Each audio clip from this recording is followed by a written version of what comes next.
Ever since we declared the referendum and we incensed our European partners, we had the most interesting proposals coming from Brussels. Perhaps this referendum and the impasse that it represents concentrated several minds in Brussels, and we've had some really good proposals, proposals that we would sign on the dotted line for. You have a proposal you would sign on the dotted line for. Where is it? Well, I'm not going to tell you. It's somewhere in this building.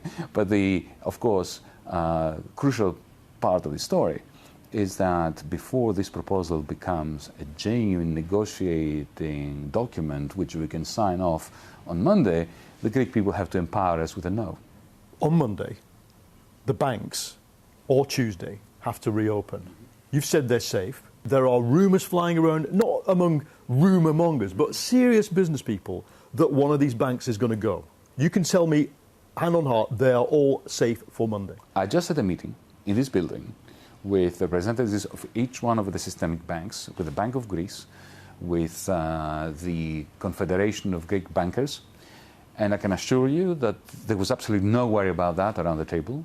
The ECB itself would confirm, if you ask them, that there isn't a problem with any of the banks. What we need is to open them, and after a week of a closure, which can only be explained as a political ploy by the Eurogroup in order to blackmail this government into signing an unviable agreement. Your Prime Minister signed the order. Well, we had no alternative, but the banks closed because the Eurogroup wanted to deny the Greek people the opportunity to deliver their verdict on the institution's offer on the 25th of June. This referendum has probably, for the first time, viscerally divided this country. Don't you fear what you're creating? A kind of right against left split in which there is no middle ground? I don't agree with you. I think that the Greek people are very serene about this whole thing, all things considered. We haven't had a single episode of violence, a single altercation, even though the banks were closed and yet open for pensioners to collect their pensions. We were very worried about awful episodes outside banks. We had none. But you're part of a government run by this far-left party whose rhetoric was universality, to represent all Greeks. I can take you across the road to dot-com startups, which you would have liked to have in that big family of progressive people. They hate you. What do you say to them now? That you've wrecked their businesses?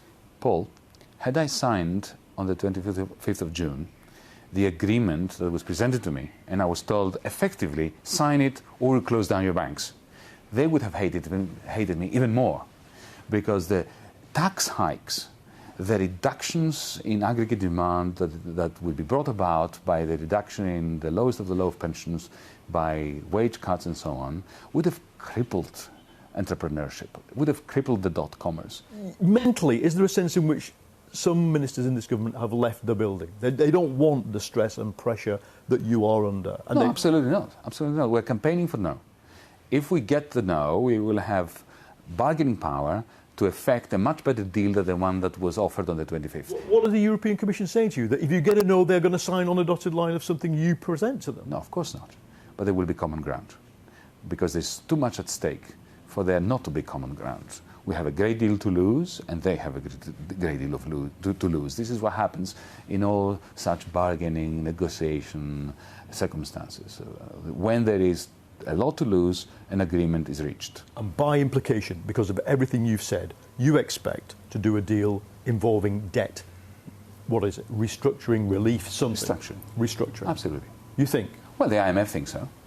I believe that the ECB It's not their money, though. It's not their money. It's the Finns' money. It's the Germans' money. Yes, but debt restructure, let's think about it.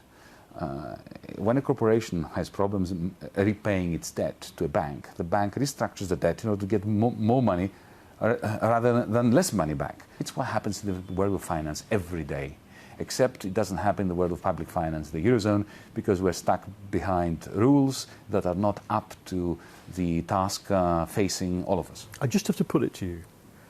That was the old problem. The new problem is not the rules. The new problem is the electorates of Brandenburg, of Finland, of Lithuania and Estonia, they actually do not want the resolution that you wish. It's the Greek people versus... I don't think we should be so presumptuous as to assume that we know what the people of Lithuania, the people of Finland want.